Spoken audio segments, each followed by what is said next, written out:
Hey, what is up guys? It's your boy Speed here, your friendly Smurf player. All I do is Smurf. Did you guys know that I'm a big Smurf fan? In fact, I highly recommend that you guys all go right now and create Smurfs because the Dota community does not have enough of them.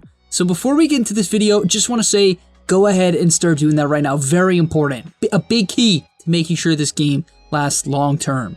Alright, but getting into the actual point of this video, we're going to be coaching Arteezy. Now that sounds a little bit weird. No, he's not here with me. Okay, I don't have those type of connections. But yeah, we're going to be looking at one of his games. I watched this game through already, and I want to talk about what I think he did right, what I think he did wrong, so that you guys can get an in-depth look into what Arteezy does, and hopefully apply a lot of the concepts that I talk about into your games as well. So if you're excited for today's video, I would really appreciate it if you guys could, the like button, if you could click it, it turns blue, just like me when I'm sick. Wait, that's not funny. Alright, let's get into the video. And I do want to let you guys know that I just made a full-length analysis, draft analysis, and in-game analysis of OG versus Nigma Game 2. On top of that, I made a full draft analysis of that series as well. So there's 2 draft analysis and 1 in-game analysis on the website. Those will never come to YouTube, so if you're looking to get a content that's going to help you get to the next level and understand Dota on a higher level, as well as just have a good time, click the link down below. Honestly, it's really worth it, guys. There's even a refund policy. If you don't like it for whatever reason, it's not expensive. If you don't like it, you can just get a refund. So go try it. I really do think it's a worthwhile investment. It's going to save you a lot of time. And now let's get into the video. All right, so getting into here, we're going to see that he's playing Luna. He's laning with the Witch Doctor, and the first thing to talk about is kind of like the lane matchups, right? I'll give you guys my brief opinion on how I think these lanes should go. Number 1, Luna Witch Doctor. Very strong lane. It kind of just like applies pressure. You have 2 stuns. Yes, I do count Lucent Beam as a stun. It's actually longer than I thought. I'll be real. Lucent Beam is a much longer stun than I thought. 0.8 seconds is really nothing to laugh at, considering if you look at a lot of other stunts in the game, like Bushwhack, yeah, I mean, it is double the duration, but, well, it's not even double the duration. Obviously, Tiny's disables are, actually don't know the duration of toss. Dragon Tail is meh. Dragon Tail's cheating. This is like the longest stun at level 1. What's Impale? Impale is 1.4. So you get the point, right? You get the point. Like, the Lucent Beam is actually quite a good stun. Moving on, basically the point of a lot of these Luna lanes is you get bonus damage. Hopefully you hit level 3, you get 15 bonus damage on 2 heroes, and you just auto-attack people. And that really is the concept here. And you'll see how he plays around that throughout this lane. In fact, so much so to the point where he actually sacrifices a lot of last hits in order to apply pressure in the lane. So the first thing I'd like to talk about in this lane is Arteezy's willingness to let the creep wave push in. Anytime you're playing an aggressive lane, if you think you can win the trade no matter where the lane is, it's okay to push in the lane. In fact, it will open up holes later on into the lane, and I'll get into that in a bit. But as you can see here, he was gonna let the wave go under a tower, right? Witch Doctor ended up aggroing, but Arteezy was 100% gonna let the wave go under tower, considering in a second after he bursts this range creep, right? He'll kill this range creep in a second here. He lets this one go under tower. No problem with it. On top of that, right after that, he starts auto-attacking. And most of the time, everything that a pro does is basically intentional. Not literally everything, but almost everything. And he does it again. So clearly he's trying to push in the wave. And any time you are in a situation where your lane is stronger at level 1, it is good, especially if you're a double range lane, it is good to push in the lane. Not a lot of lanes are stronger at level 1, just to be clear, guys. But Luna is actually an expert at level 1 trading. You're a high movement speed, high damage, extremely high armor hero with a good trading level 1 spell. Especially when you have a Witch Doctor, right? It's not like, oh yeah, I'm Luna, I can always trade a level 1, I'm gonna run through the creep wave. No, it's still smart trades. Like, to look at this Bane trade, it's obviously based on the fact that his Witch Doctor is wrapping, so this is good awareness in and of itself, right? Really nice time awareness, perfect chain stun, really lucky bounce, oh my god. And then immediately back to controlling the wave. This is my favorite part. Guys, please, I beg of you. I'm on my knees right now. You can't see me, but I'm on my knees. I'm begging you. If someone is not dead, even if they're low HP, do not chase them. Yes, First Blood is great, right? You could say, oh, he could chase him here. Arteezy knows he has a Fairy Fire. He knows he's a Bane with his Stick and Brain Sap coming up. And odds are, because they have no Witch Doctor stun, the Bane is going to get away, Nyx is going to come over stun, Bane's going to Brain Sap, and so on. They're not going to get First Blood. And I know this is a hard thing to kind of judge, like whether or not you're going to get it, but to keep it simple, like the main thing to acknowledge here is the fact that by not chasing, at least too far, until obviously his Witch Doctor goes too far, this is him just protecting Witch Doctor, which is another adjustment. But if you don't chase, you can fix the lane equilibrium if you want to do that. And most importantly, you can just get some denies, and denies are a big deal. So the next thing that he does well is poking without overcommitting. At this point of the game, he's pretty low, about 500 HP, you know, definitely not in range for Bane Nyx to burst him necessarily, but definitely in range where he can, if he tanks another round of spells, right, a stun into a Brain Sap, into a Nightmare, into auto attacks, he will essentially be forced out of lane. There's no regen left. So I love what him and the Witch Doctor as well, for all you support players watching this, right? Keep this in mind. I love how he plays his fight. First of all, do you see his movement, guys? I really want you to pay close attention to this movement here. Every single time, in between each and every auto attack, he backs up, right? He moves backwards. How many people actually do this? If you do, good for you. But it's really important because it's going to make you harder to be set up on by what? An Impale. And you might be saying, what if they just Nightmare into an Impale? But then it's slow, the Witch Doctor is going to be able to react really easily, and they'll have to essentially overcommit for it. It's not good to lead with Nightmare in situations like this. It's just too slow. And I love what Arteezy does, as I was saying. He doesn't overcommit, just keeps on throwing his Qs. A couple of, funny enough, a couple of bounces, and the Maledict and the Witch Doctor stun is way more than half of Nyx's HP, which is really nice, and it costs Arteezy absolutely nothing besides a little bit of mana. And those are the best trades in Dota, they really are. Anytime you can long range just poke a huge majority of their HP, you should do it. And so in your games, if you're not abusing timings like this, where you can kind of just take people's HP away for no trade, you're missing out, because when you do that, look at the results. Now, because they poked the Bane and they poked the Nyx a little bit, look at what happens. They're going to be able to take a trade where the Nyx and the Bane are low. Obviously, things are not necessarily going to go perfectly, as the enemy team is really good at kiting, but after a couple of beams, the Bane nearly dies. Ice Ice Ice did Nightmare dodge by the way, the Bane is Ice Ice Ice. He did Nightmare dodge the last tick of Maledict, which is pretty crazy, but still, it would have been good nonetheless. One thing I would definitely like to critique Arteezy on a little bit is this death here, and now to be fair, the easiest time to critique anyone is when they die. I just like to put that on the table. Obviously, hindsight is 20/20, that is the saying. But let's take a look at the map and see if we could have figured out if you could have avoided dying. And this is what you guys need to do as well, okay? If you're trying to get better at this game, you want to get to the next rank, you want to gain 500, 1,000, whatever it is, MMR, you want to gain MMR, you have to be able to die and then say, what could I have done 10 to 20 seconds before the death to avoid dying? Not necessarily 1 second before the death, 10 to 20 seconds before the death. Because that is when you're going to gain the information to know whether or not you're being ganked. So let's look at the map, right? It's 9-10 here. We see the Nyx. Actually, is Nyx invis? No, so we see the Nyx, the warding ward. We see Invoker. We know where Bane is. Enchantress is dead. And we assume Ursa is top. Okay, so we have a lot of information. Arteezy is probably safe right about now. You could assume basically no one is here. Now his team ends up going for a bit of a psycho play. They don't connect on it. So he starts pushing in the wave. Now what do we see? What do we see now? Okay, this is the problem, right? And a lot of the time in your pubs, guys, I'm going to be real, you won't get ganked here because it just would require a lot of synergy, very quick synergy within like time frame of 10 seconds, right? You can see it's only about 10 seconds later. But at the same time, right? At the same time, he can be ganked. On top of that, what do we know about Luna? Well, let me ask you a simpler question. Is Luna easy to gank? Yes or no? Is she an easy to gank hero? The answer is yes. Yes, she has high movement speed and decent armor, but she's a low HP hero that dies to early game nukes. Very easy to gank in that regard. And that's exactly what we see. They wrap over, and yeah, he is 100% dead.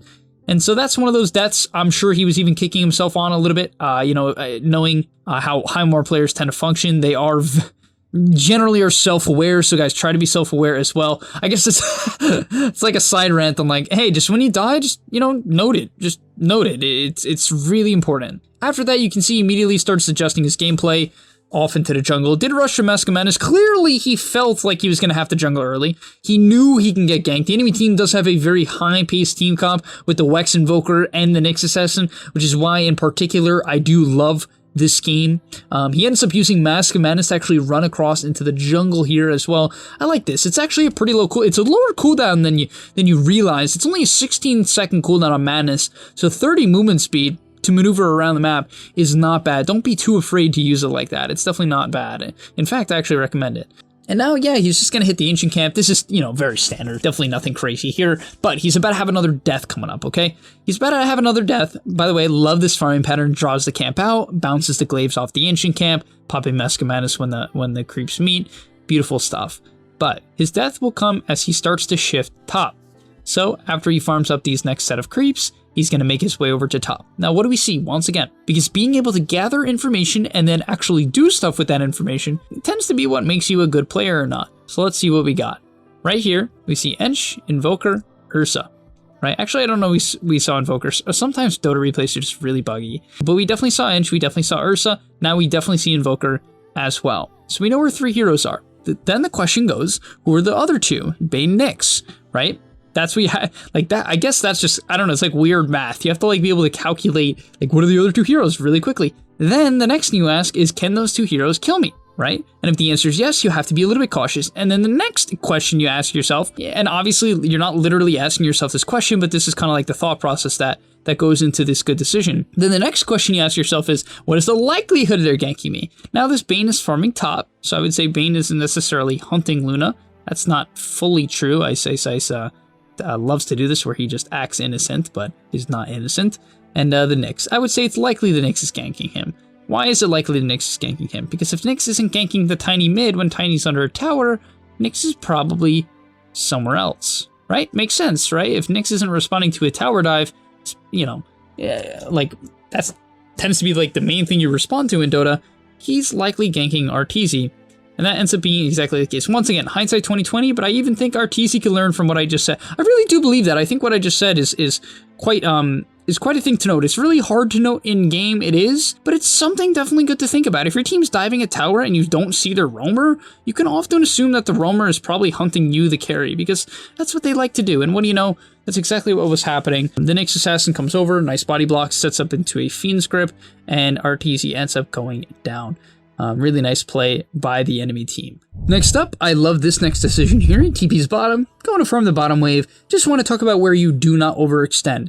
Now, some heroes can go much further than others. For instance, Terrorblade Naga, they can go up a little bit further to send illusions. Slark and Jug can go up further because of their mobility.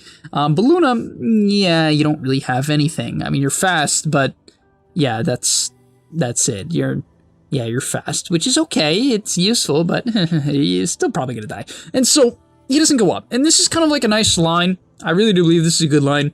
Right about here, on the safe lane side of the map. Once this tower is dead, I know it's like the dead lane concept. Yeah, it is the dead lane concept. It's really useful in games like this where you can die very easily, right? The dead lane isn't always a thing. If you can survive the lane, it's not really a dead lane. It's a lane, but in this case for Luna it is a dead lane, right? It's 100% a dead lane, and so he has to avoid it at all costs. So you do not cross that line on heroes like Luna. Absolutely not. You should never ever cross that line. And you can see he jungles quite defensively here, doesn't go to the camp on the north, being very cautious of getting ganked again. And this is kind of how you have to play these type of heroes until you gain information to be very careful about getting ganked. And funny enough, talking about being careful about getting ganked, I don't know if it's because it's a pub or he's just not reading into these gangs. But once again, he hasn't had information on this Nyx for a while, right? If we look back, when was the last time we saw the Nyx, right? Because this is the important question. We see him top here at 1410. Then the Nyx is going to run away here. So at like 1420, the Nyx is gone. And obviously in the span of what? 20 seconds, the Nyx can of course maneuver his way over with an ultimate into the bottom side jungle. And once again, it kind of makes sense that a Nyx would do that. If Luna doesn't show top, and you just took a fight top, your team took a fight top, then Luna's probably bottom splitting the map, and Nyx can pick that off. So yeah, it's another thing to think about, but I hope that concept makes sense to you guys. I hope you guys are kind of like getting these vibes. I know sometimes a lot of this can actually be quite complex, and you might be asking yourself, how do I apply this in the moment? And the answer is practice. Like, if this seems a little bit overwhelming to some of you guys, you're like, oh wow, I have to take in all this information and like know how long it takes for people to get to me and constantly be looking at the minimap. Well, the answer is yes, if you want to get to Arteezy's level, right? Or top immortal level.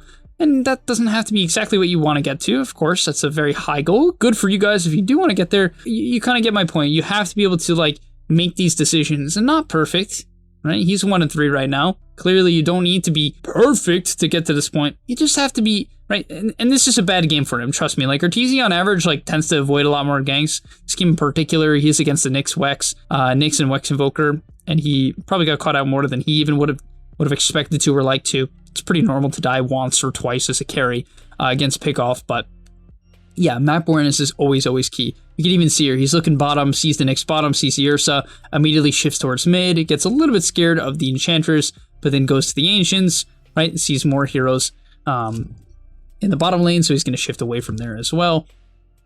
Kind of picking his team that maybe he wants to go in. You actually can help at this point in the game as Luna. Your ultimate is extremely useful, which he's definitely looking to do here. I don't know if it's going to work out. Yeah, okay. Nice. Cleans up a kill onto the Bane. Beautiful.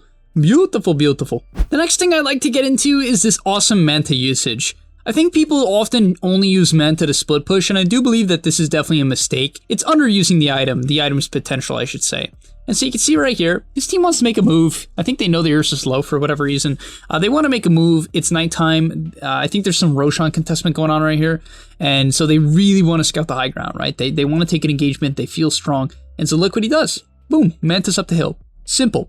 And it makes sense. It's like anytime you play Prophet or Beastmaster or Lycan, doing this type of thing is insanely good as well. Any units should be used or considered to be used in this way. And that's what we see. I honestly, I'm a little bit shocked. Ice just straight up gripped it. It definitely seems like maybe a bit of an overreaction. Yeah, unfortunate is what I'll say. Unfortunate. The next thing I want to break down is this Roshan engagement, but I also want to just flame Arteezy for buying Diffusal. What in the world are you doing? You 2K or something? I mean, if this was guest to rank at 100%, he loses point. No, I'm kidding. I mean, I'm always open to different builds. I will say that if I saw this in guest to rank, it would be a huge question mark. Absolutely. Definitely looks like a nice Scotty game too, you know? Bunch of ranged heroes. Got this Ursa you need to kite because you can't man up to him. I mean, that's all I'm going to say. I will say that Diffusal, you know, it's a cool concept. Luna gets kited very easily. She really does. And so I do like the idea here. It definitely doesn't make you tanky in terms of HP, which Luna can lack, but hey, clearly he doesn't think he's going to get bursted. Enemy team's burst is, yeah, pretty meh. I mean, Ursa's okay, but you're pretty tanky against it. You have Manta. His team has a ton of stuns and maybe Nyx, so he just has to be careful about that. But yeah, to be fair, I mean, I guess he wouldn't have Scotty here anyway, but to be fair, he does die. So maybe you had a little bit more HP from like a Lance or something, he would have ended up living in this, but the Bane Axe. Because he just barely dies as well. He only dies to the Meteor Hammer tick out, which is pretty funny. Next up, this is what we call forcing rotations. Very useful. So, anytime you want to put some map pressure, but you don't want to chase the enemy team around the map, this is what you do. You run up, you go to their high ground. It's called forcing them back. You run up, go to their high ground. Once again, using these illusions to scout. Apparently, he really likes doing this. I think it's very cool. I think it's very useful. Just be careful. Sometimes you'll need it in a fight to dispel stuff like silences or anything of the sort. Especially previous to BKB, it's a little bit risky, but he runs away. Once he sees some TPs come in, boom, he's out. Forcing TPs, forcing rotations, forcing people back. You can see the Invoker and the Ursa have the discipline as they show bottom to not instantly TP. Right, this is how you know it's a high 1 game. They're used to this type of stuff. They read this type of stuff. But yeah, it was a really nice play, nonetheless, trying to force TP. Even here with this mid tier 2, sort of forces an Invoker TP as well, which is very nice. And then yeah, back to farming for a little bit. I like this. I do think that his team is putting a lot of pressure. Personally, if I was in his position, I definitely would have not been so inclined to fight so much, only because of how close I am to BKB and how integral that item actually is for Linda. And yeah, he ends up getting disarmed here. This is kind of the problem with no BKB. You kind of you sort of get kited, but I don't know what happened to Ursa there. My man just got bopped back into the team by some sort of force dive. I don't know what it was, but either way, a good fight for Arteezy. And the last and final clip I'd like to get into before we get into him literally ending the game is a fight we'll see take place in the top jungle. Alright, and so here's how the fight starts. The DK goes in, he finds the Ursa, tries to stun the Ursa, Ursa gets in rage off. Okay, Arteezy's hitting him. Now this is fine. He's at the item progression, to the point where it's good for him to just walk in. Usually this positioning pre-BKB is suicide. He's in between his teammates, he's on the front line, and he's standing basically in front from the area in which they would come from, which is these top trees, right? This is where the enemy's gonna funnel in from up here to down, right? Up to down. And so this would usually be a horrible idea, but as I said, he's got that BKB, so he's a little bit more comfortable to do that. Still hesitant to go on Ursa, bit of a dangerous matchup. Once again, still a bit of tough positioning, but at least this time he'll be okay, right? You see that he does get full gripped, but at least he knows that Ursa has no overpower for a little bit, and that's the key.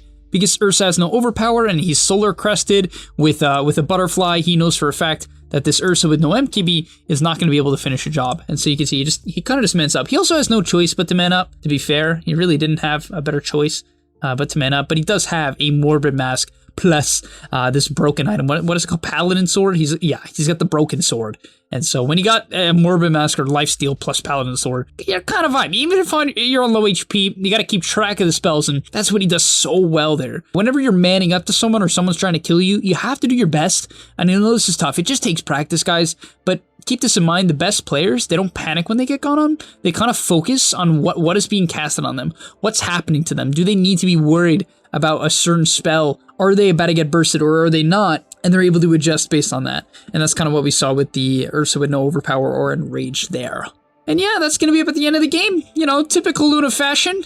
You get some items, you go 1 and 3 and then 3 and 4, and all of a sudden, you've won the game. To be fair, his team definitely played pretty well, but as you can see, he is very, very far ahead in net worth. A impressive 6,000 gold ahead, and the game just straight up ends. But yeah, thank you guys so much for watching. I hope you enjoyed this kind of like a different, different analysis. I just was like, hey, I want to try to semi-coach him, you know, be a little bit more harsh on his mistakes and look at pros' mistakes and deaths rather than just compliment them and be like, hey, do this and do this and do this. Not that I always do that in the other videos, but I just want to mix it up a little bit, be a little bit more harsh. But yeah, hope you enjoyed that kind of difference, and I'll see you guys in the next one. Peace. And that's all, but remember, before you leave, before you tune out, subscribe to the GameLeap website where we are going to help you get to the next rank. If you're stuck, click the link down below, and I'm out. Peace.